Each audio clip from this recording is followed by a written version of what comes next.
Hello and welcome back to A Better World. This is your host Mitchell J. Rabin and we're very glad you're joining us again today.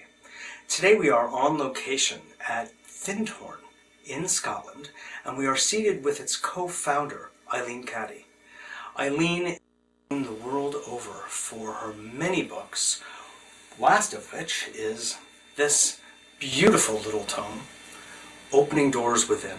And she'll be speaking with us about that and the work of the foundation and the incredible impact it has on the world. It's a model, it's an eco-village, it's a spiritual community where people have gathered from every corner of the world and have come to get in touch with something inside themselves and to help form community and bring, you could say, one of the main themes of this show, A Better World, spirit into action.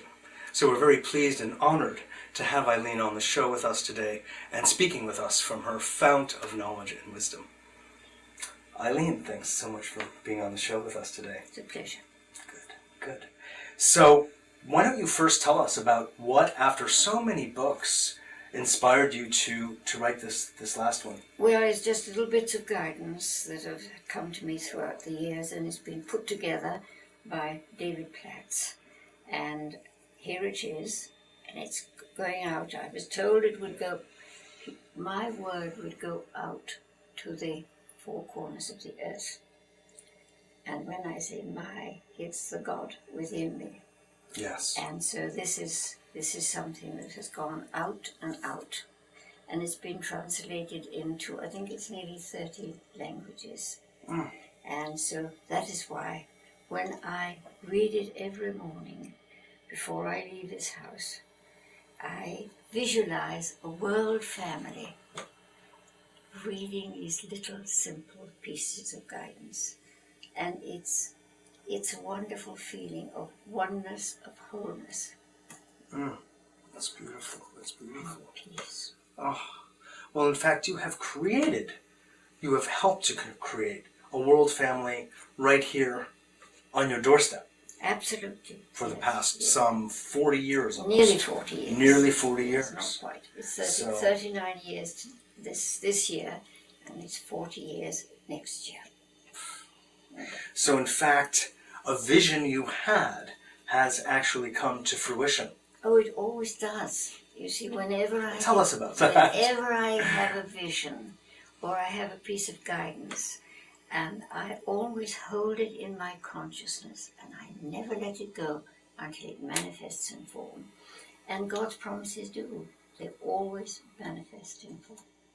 Now it's interesting because at various points along the path in your life, you've had very serious questions about the presence of God and whether you can actually trust that voice.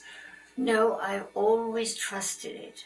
Did you feel that you could, though? Always? Yes, always. Ever since I suppose I've been living this life now for about 46 years. And I know that all these promises do come about. And I give thanks daily for these promises because I know that they will come about. But sometimes I have to wait a long time. And I think one of the first things that I'd like to share is that to just show you how I've had to wait for these things to come about. Mm-hmm. I was told a long time ago that I would be reunited with all my family at the right time. And I thought, well, perhaps another month or perhaps a few weeks and so. And I had to wait until I was 80 years old before I was reunited with all my family. I have 4 sons and 4 daughters, and they hadn't even met. And in a sense, from separate families. 2 families. They're Right. only just from 2, yes. Yes. And I left my 5 children, and I left my first husband to be with Peter. And that's how that came about. Yes. And so I had three children from my, no, I had 5 children from my Your first husband? and 3 from my second. And I was told, yes, you will be reunited with all your family at the right time. And I had to wait until I was 80 years old before that happened.